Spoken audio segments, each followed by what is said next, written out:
அடிச்சு வரான் தடைய வச்சா உடச்சு வரான் தளபதி தப்பு நடந்தா உருமுச்சுன்னா வெற்றி அடைஞ்சா ஒலிக்குச்சுன்னா தளபதிக்கே பிறந்த சின்ன விசிலடி பணத்தை சேர்க்கும் இந்த அரசியலை தேடி சனத்தை காக்கும் ஒரு தலைவன் வரானே காச வாழ்க்கை ஒன்ன வித்துடாம வாணி ஆசைப்பட்ட தமிழ்நாட்டை தரானே தமிழ் வாங்காமட்டே விழி தூங்காதுடா இந்த வெண்டை பின் வாங்காதுடா எத்தனை மன்னனை ஒத்திக்க வச்சவன்டா நான் தன்னந்தனியாளு நீயால நம்ம பாரு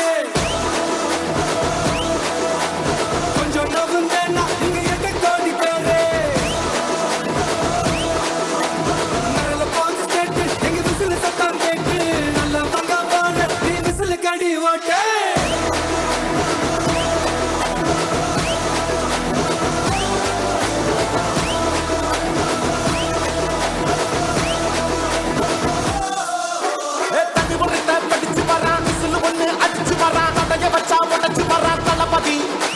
தப்பு நடந்தா உருமுச்சுன்னா வெற்றி அடைஞ்சா ஒலிக்குச்சுன்னா தளபதிக்கே பிறந்த சின்ன விசிலடி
காவலன் கையில் எங்க விசில் சேரும் திருடங்க கையில் சேர்ந்திருக்காது யார் அடிச்சாலும் கொண்டாட்ட சத்தமாகும் தப்பு செஞ்ச நெஞ்ச தூங்க விடாது திரையால வந்தவன் நடை மாறுது அது தாங்கும் மக்களுக்கு குடையாகுது தமிழ்நாட்டே ரெடியாகுது தமிழ் வாங்காமட்டே விழி தூங்காதுடா இந்த வெங்கை பின் பார்க்காதுடா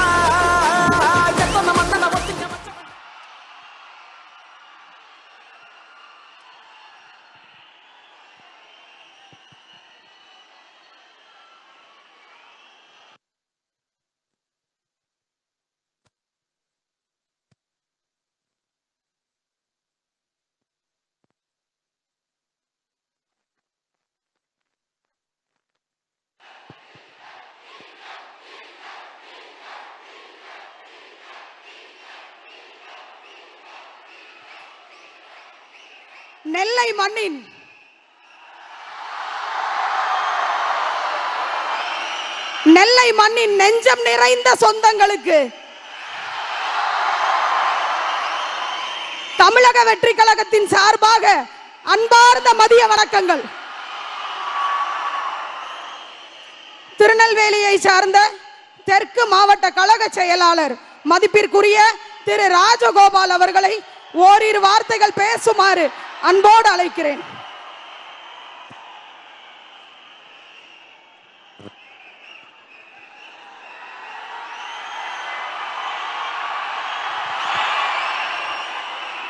அனைவருக்கும் வணக்கம். திருநெல்வேலி சீமைக்கு வருகை தந்திருக்கும் 75 ஆண்டு கால தமிழக வரலாற்றை மாற்றப் போகும்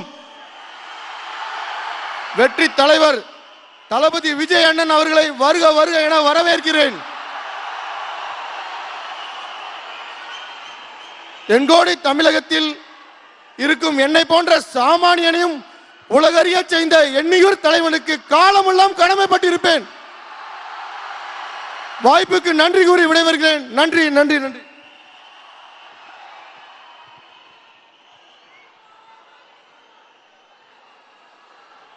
ஹலோ,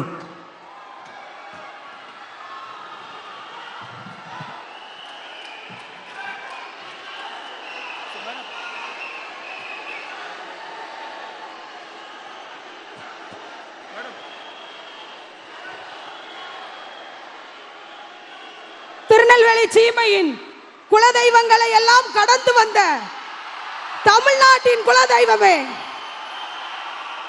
தரணி பாயும் தரணிக்கு வந்திருக்கும் தங்க தளபதியே, வற்றாத ஜீவநதி பாயும் வற்றா புகழ் கொண்ட எங்கள் தளபதியே, வீரம் நிறைந்த மண்ணிற்கு வீரத்துடன் வந்திருக்கும் எங்கள் தளபதியே, பாண்டியர்கள் வாழ்ந்த மண்ணிற்கு பாண்டியனாக வந்திருக்கும் எங்கள் பாசத்திற்குரிய தளபதி வருகிறார், வந்து கொண்டிருக்கிறார்.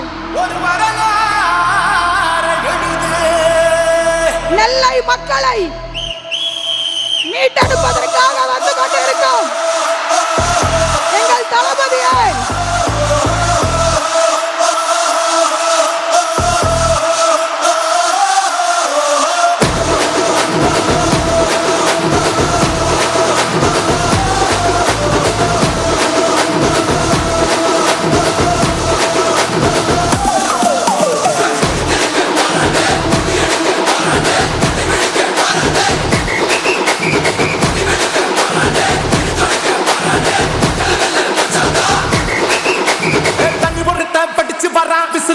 அடிச்சு வரான், தடைய வச்சா உடச்சு வரான் தளபதி.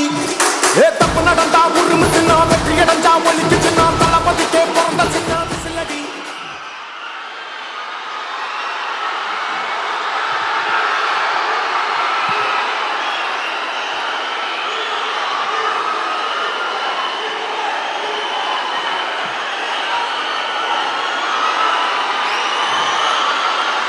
என் நெஞ்சில் குடியிருக்கும்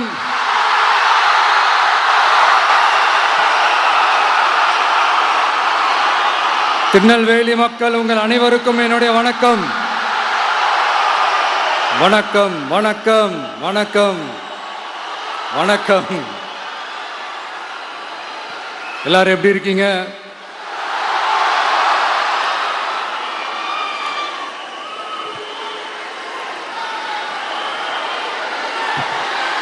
உங்க மகன், உங்க அண்ணன், உங்க தம்பி, உங்க தோழன், உங்க நண்பன், உங்க விஜய் உங்களை தேடி வந்திருக்கிறேன். இந்நேரம் திமுக கையில அந்த முழு பவரும் இருந்திருந்தா, இந்நேரம் ஸ்டாலின் சார் கையில் அந்த முழு பவர் இருந்திருந்தா கண்டிப்பா இந்த நிகழ்ச்சி நடந்திருக்காது. ஏதாவது ஒரு முட்டுக்கட்டையை போட்டு நம்மளை வரவிடாம பண்ணியிருப்பார். ஆனா இப்பதான் அவர் ஒரு அதிகாரம் இல்லாத ஒரு முதல்வரா அப்படியே இருக்கார்ல, ஒரு கேர்டேக்கர் கவர்மெண்ட்னு சொல்லுவாங்க இந்த பீரியடை. ஸோ அப்படி இருக்கிறதுனாலையோ என்னமோ கொஞ்சம் ஈஸியாக வர முடிஞ்சதுன்னு நினைக்கிறேன். அது மாதிரி இந்த திமுக கவர்மெண்ட் நமக்கு எவ்வளவு பிரச்சனைகள், எவ்வளவு நெருக்கடிகள், எவ்வளவு அவதூறுகள், அவங்களையும் தாண்டி இன்னும் சில பேர் இன்னும் நிறைய அவதூறுகள் எல்லாமே பரப்புனாங்க.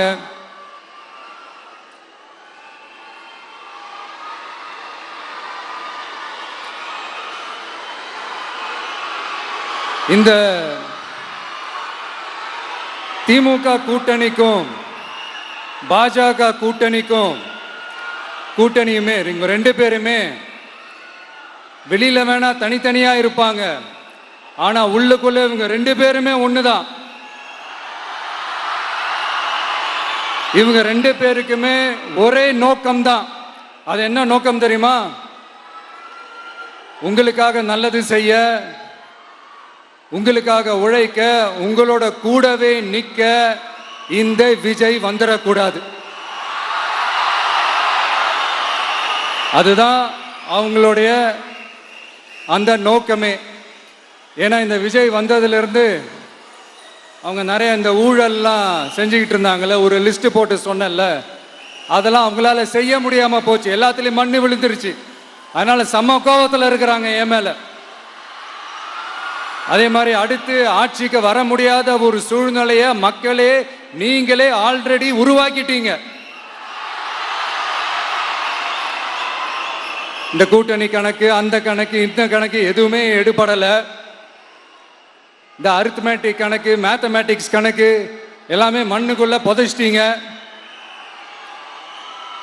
அப்புறம் இந்த கொள்ளையடிச்சு வச்சிருக்கிற இந்த பணத்தை எல்லாம் வச்சு கல்லாப்பட்டி கூட்டணின்னு ஒன்று சேர்த்து வச்சிருந்தாரு. அது எல்லாமே இப்ப கலகலத்து போய் நிக்குது. டாப் தனியா, பாட்டம் தனியா, ரீப்பர் தனியா, ஜாயிண்ட் தனியா, அப்படி நிக்குது தனித்தனியா. எல்லாமே அப்படியே ஒட்ட வச்சுக்கிட்டு இருக்கிறாரு. கூட்டணி கட்சிக்காரங்களே ஒருத்தருக்கு ஒருத்தர் ஓட்டு போட்டுக்க மாட்டாங்க போல் இருக்கு. அப்படி இருக்கு நிலைமை இந்த திமுக கூட்டணியில. சரி, இவங்களுக்கு தான் இந்த நிலைமைன்னு பார்த்தா இந்த பாஜக தலைமையில் மற்றும் பலர் அவங்க நிலைமை இன்னும் மோசமா இருக்குது. அதனால மக்களே, இந்த திமுகவோட நேரடி கூட்டணிக்கும் மறைமுக கூட்டணிக்கும் நம்ம மேல காண்டு.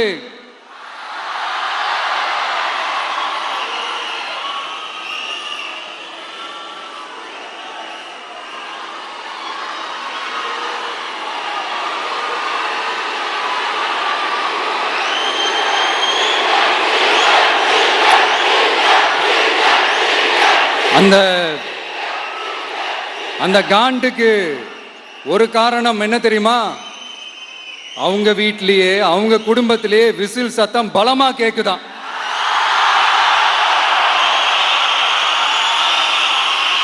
அடுத்த காண்டு அது இந்த சில பல கோடிகளை கொடுத்து நம்ம தமிழ்நாட்டு காங்கிரஸை பையில போட்டுக்கிட்டாங்க. யாரு? ஸ்டாலின் சார். ஆனா உண்மையான காங்கிரஸ் யாரு பக்கம் நிக்குது? நம்ம பக்கம் நிக்குது. சிறுபான்மை மக்களோட அந்த திமுக சாயம் வெளுத்து போச்சே. இந்த விஜய் என்னடானா மதச்சார்பற்ற கொள்கையோட உண்மையான ஒரு முகமா இருக்கிறானே. இந்த சிறுபான்மை மக்கள் வேற இந்த விஜய் பக்கம் தானே நிக்கிறாங்க அப்படின்ட்டு இந்த திமுகவுக்கும் பாஜகவுக்கும் என் மேல காண்டோ காண்டு. அதுக்காக நாம் என்ன செய்ய முடியும்? இந்த 33 வருஷமா ஒவ்வொரு வீட்டுக்குள்ளேயும் ஒவ்வொரு மனசுக்குள்ளேயும் போறதுக்கு நாம் பட்ட பாடு எனக்கு தானே தெரியும். அதனாலதான் நான் முன்னாடியே சொன்ன மாதிரி கட்சி ஆரம்பிச்சுட்டு ஒவ்வொரு வீட்டுக்குள்ளேயும் நான் போல, ஒவ்வொரு வீட்டுக்குள்ளேயும் போனதுக்கு அப்புறம் தான் கட்சியாவே ஆரம்பிச்சிருக்கிறேன்.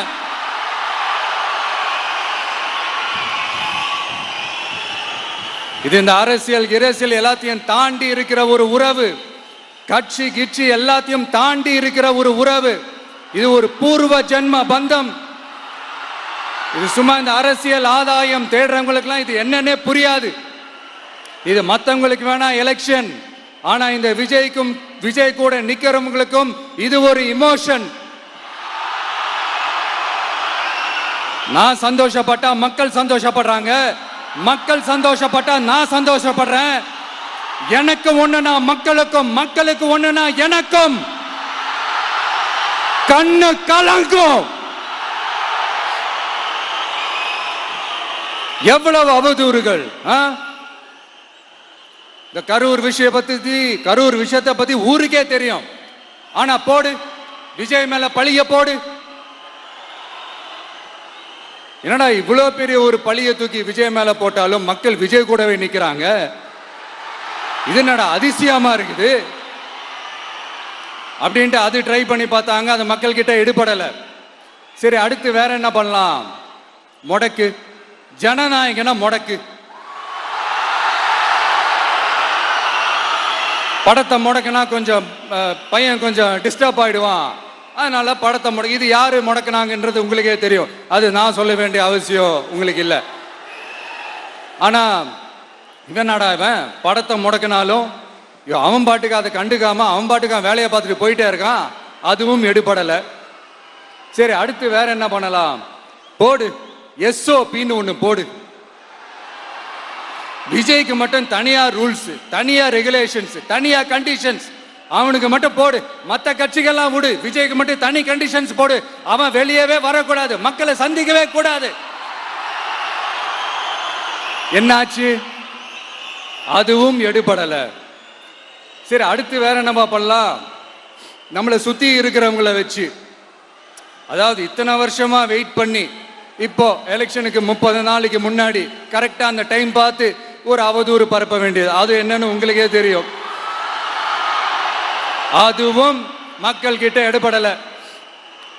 அது மாதிரி எத்தனை சோதனைகள், எத்தனை வேதனைகள் நீங்க கொடுத்தாலும் இந்த திமுக நாளையோ இல்ல இந்த பாஜக நாளையோ இல்ல இந்த மற்ற பலர் நாளையோ இல்ல எந்த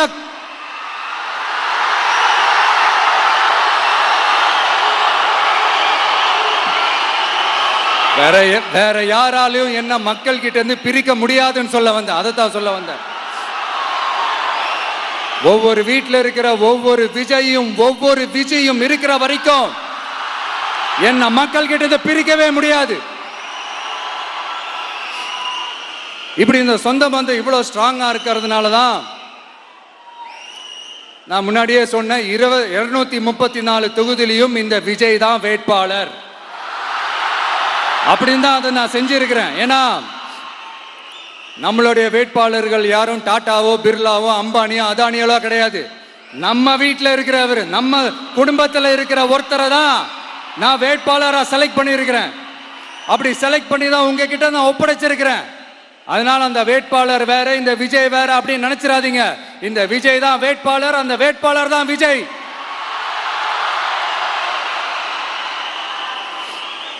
இத்தனை வருஷம் யார் யாருக்கோ ஓட்டு போட்டீங்க, ஆனா இந்த வருஷம் உங்க வீட்டில் இருக்கிற ஒருத்தருக்கு, உங்க வீட்டில் இருக்க நம்ம குடும்பத்தில் இருக்கிற ஒருத்தருக்கு நம்ம ஓட்டு போட போறோம். அந்த வேட்பாளர்களுக்கு நீங்க ஓட்டு போடுறது நமக்கு நாமளே ஓட்டு போட்டுக்கிற மாதிரி, அந்த வேட்பாளர் ஜெயிச்சா நாம ஜெயிச்ச மாதிரி. இப்படிப்பட்ட ஒரு எமோஷனலான ஒரு எலெக்ஷனை தமிழ்நாடு இல்ல இந்தியாவே பார்த்திருக்காது. இது நீங்க எவ்ரி 5 years வர ஒரு எலெக்ஷன் மாதிரி இதை நினைச்சிடாதீங்க. இது வேற, இது ஒரு அதிசய எலெக்ஷன். 50 வருஷத்துக்கு ஒரு வாட்டி நடக்கிற ஒரு எலெக்ஷன் மாதிரி. அதனால அந்த சான்ஸை மிஸ் பண்ணிடாதீங்க மக்களே. ஒரு காமராஜர் தானா, ஒரு அண்ணா தானா, ஒரு எம்ஜிஆர் தானா நம்ம தமிழ்நாட்டுக்கு? அவங்கள மாதிரி வேற யாருமே வந்துட மாட்டாங்களா அப்படின்னு நீங்க ஏங்கினது எனக்கு தெரியும். அத மனசுல வச்சுக்கிட்டு தான் நம்ம டிவிக்கே வந்திருக்கிறோம். நம்ம டிவிக்கே யார் யார் மாதிரி எல்லாம் உழைக்கும் சொல்லவா? ஐயா முத்துராமலிங்க தேவர் மாதிரி, ஐயா வீரன் சுந்தரலிங்கம் மாதிரி, ஐயா வாவுசி மாதிரி, ஐயா அழகு முத்துக்கோன் மாதிரி, ஐயா கட்டபொம்மன் மாதிரி, ஐயா ஒண்டி வீரன் மாதிரி, ஐயா குரூஸ் பெர்னாண்டஸ் மாதிரி, மாதிரி ஒட்டுமொத்த தமிழ்நாட்டு மண்ணுக்கும் உழைக்கும், உழைச்சிக்கிட்டே இருக்கும். இந்த எலெக்ஷன்ல நம்ம டிவிக்கு ஆட்சி அமைஞ்சா அது என்ன அமைஞ்சா அமைக்கிறோம். எப்படி அமைக்கிறோம்? நம்ம டிவிக்கு ஆட்சி அமைஞ்ச உடனே பெண்கள், இளைஞர்கள் எல்லாருமே நல்லா இருப்போம், நல்லா இருப்போம், நல்லா இருப்போம். விவசாயிகள், மீனவர்கள், உழைக்கிற மக்கள் எல்லாருமே நல்லா இருப்போம், நல்லா இருப்போம், நல்லா இருப்போம். இன்னும் பல வருஷத்துக்கு நம்மளுடைய குடும்பங்கள், நம்மளுடைய சந்ததிகள், நம்மளுடைய தலைமுறைகள் எல்லாருமே நல்லா இருப்போம், நல்லா இருப்போம், நல்லா இருப்போம். அதனாலதான் மீண்டும் மீண்டும் சொல்றேன், வேற யாருக்காவது ஓட்டு போட்டு உங்க ஓட்டை வேஸ்ட் பண்ணிடாதீங்க. அதனாலதான் பார்த்து பார்த்து உங்களுக்கான வாக்குறுதிகளை நாம அதை அறிவிச்சிட்டு இருக்கிறோம். சொல்லாதத, செய்ய முடியாததெல்லாம் சொல்லவே மாட்டோம். அதுல ரொம்ப உறுதியா இருக்கிறோம். சொல்லாததை செய்வோம், அது வேற விஷயம். ஆனா செய்யறத மட்டும் தான் சொல்லுவோம். யங்ஸ்டர்ஸ், விவசாயிகள், மீனவர்கள், இந்த மாதிரி பல திட்டங்கள் இருக்கு. எல்லாத்தையுமே நிறைவேற்றுவோம். இந்த விஜய் அதை சாத்தியமாக்கி காட்டுவான். இதை நான் ஏன் இவ்வளவு ஸ்ட்ராங்கா சொல்றேன் அப்படின்னா, மக்கள் பணத்திலிருந்து ஒரு பைசா கூட தொட வேண்டிய அவசியமே எனக்கு இல்லை. உங்களுக்கு புரியுதுங்களா? உங்களுக்கு மக்களுக்கு தப்பே நடக்காது, தப்பே நடக்க விட மாட்டேன். இப்ப நான் சொன்னேன்ல, மக்கள் காசுல இருந்து ஒரு பைசா கூட தொட மாட்டேன்னு. அதை இப்ப ஆண்டுகிட்டு இருக்கிறவங்க, இதுக்கு முன்னாடி ஆண்டவங்க தில்லா சொல்ல முடியுமா? என்னை எதிர்த்துட்டு இருக்கிறவங்களால தில்லா, கட்ஸா, கெத்தா இத சொல்ல முடியுமா? நீங்க ஒழுங்கா ஆட்சி நடத்திருந்தா பெண்கள் பாதுகாப்பு ஏன் இவ்வளவு மோசமா இருக்குது? இளைஞர்களுக்கு ஏன் வேலை வாய்ப்பு இல்லாம போச்சு? போதைப் பொருள் கலாச்சாரம் ஏன் அதிகமா இருக்கு? சட்டம் ஒழுங்கு ஏன் சரியா இல்ல? வன்முறை ஏன் தலைவரிச்சு ஆறுது? இதுக்கு உங்களால பதில் சொல்ல முடியுமா ஸ்டாலின் சார்? பதில் சொல்ல தகுதி இருக்கான்னு தான் கேட்டிருக்கணும். ஆனா கொஞ்சம் நாகரிகம் கருதி அப்படி வேணான்னு பாக்குறேன். 2-2.5 வயசு குழந்தைய துள்ள துடிக்க உங்க திமுக நிர்வாகி ஒருத்தன் கொன்னானே, அதுக்கு என்ன பதில் சொல்ல போறீங்க? விளாத்திக்குளம் பக்கத்துல +2 படிக்கிற ஒரு பொண்ணு டாய்லெட் வசதி சரியா இல்லாம ஒரு அவசரத்துக்கு காட்டு பக்கம் போய் ஒதுங்கினாங்களே, என்னாச்சு? இந்த உலகத்தை விட்டே போயிட்டாங்க. அதுக்கு என்ன பதில் சொல்ல போறீங்க? இந்த பிள்ளைங்களை உங்களால திருப்பி கொடுக்க முடியுமா சார்? 5 வருஷமா போலீஸ் டிபார்ட்மெண்ட் கையில வச்சுக்கிட்டு என்ன சார் பண்ணீங்க? பொம்மைகள் மாதிரி வச்சு விளையாடிட்டு இருந்தீங்களா? ஒரு மனசாட்சின்றது வேணாம். நாங்குநேரி பிரச்சனையை பத்தி பேசினா அது போதையில நடந்துச்சான், போதை பொருட்கள்னால அது நடந்துச்சான். பெரிய கண்டுபிடிப்பு, எங்களுக்கு தெரியாது பாரு. அது எங்களுக்கும் தெரியும், உங்களுக்கும் தெரியும். கேள்வி அது இல்ல, அதை ஏன் தடுக்கலன்றதுதான் எங்களுடைய கேள்வி. இது மட்டுமா? மணலை திருடுறாங்க, மண்ணை திருடுறாங்க, மலைகளை முழுங்குறாங்க, சட்டவிரோதமா கல்குவாரி நடத்துறாங்க, மணல் மாஃபியா அது ஒரு பக்கம் நடந்துகிட்டு போகுது. இன்னொரு பக்கம் மினிஸ்டர்ஸ் கொள்ளையடிக்கிறாங்க, இன்னொரு பக்கம் குடும்பமா சேர்ந்து கொள்ளையடிக்கிறாங்க. டாஸ்மாக்ல ஊழல், நகராட்சி துறையில ஊழல், இப்படி ஊழல் ஊழல், ஆட்சி முழுக்க ஊழல் ஊழல்லே ஊறி போய் நாரி போய் கிடக்குது. எந்த மூஞ்ச வச்சுக்கிட்டு சார் வந்து ஓட்ட கேட்பீங்க?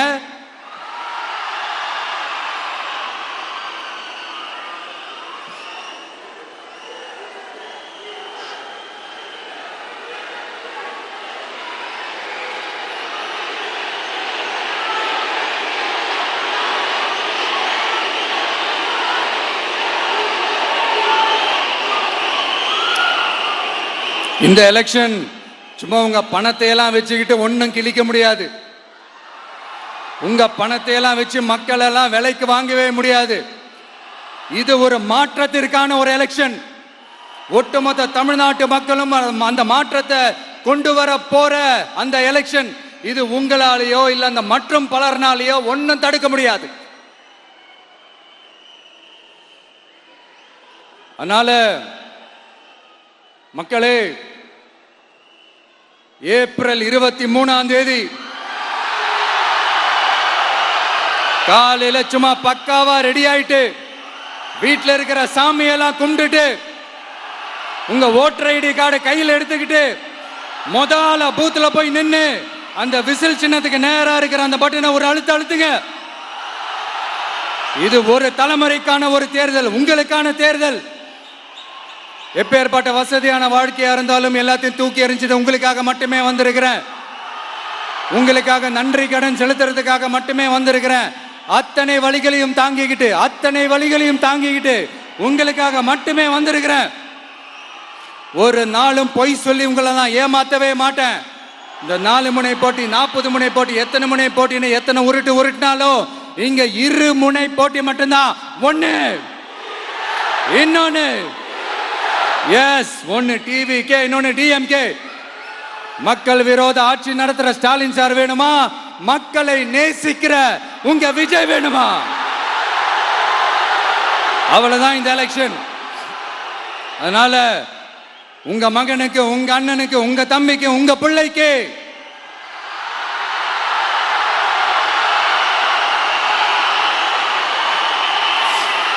ஒரே ஒரு வாய்ப்பு கொடுங்க. தயவு செஞ்சு விசில் சின்னத்துக்கு ஓட்டு போடுங்க. இது ஒரு விசில் புரட்சி தேர்தலா இருக்கணும்.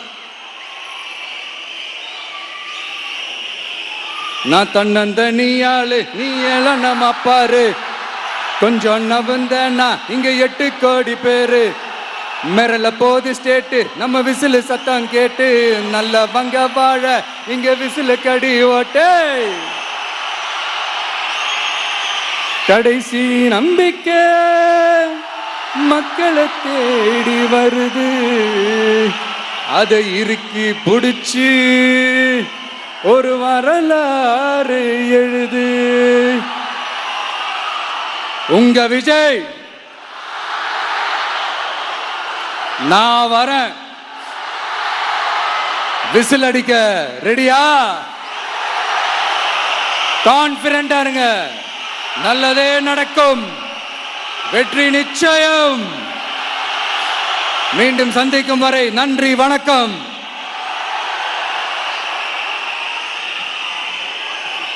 ஒரு தலைவன்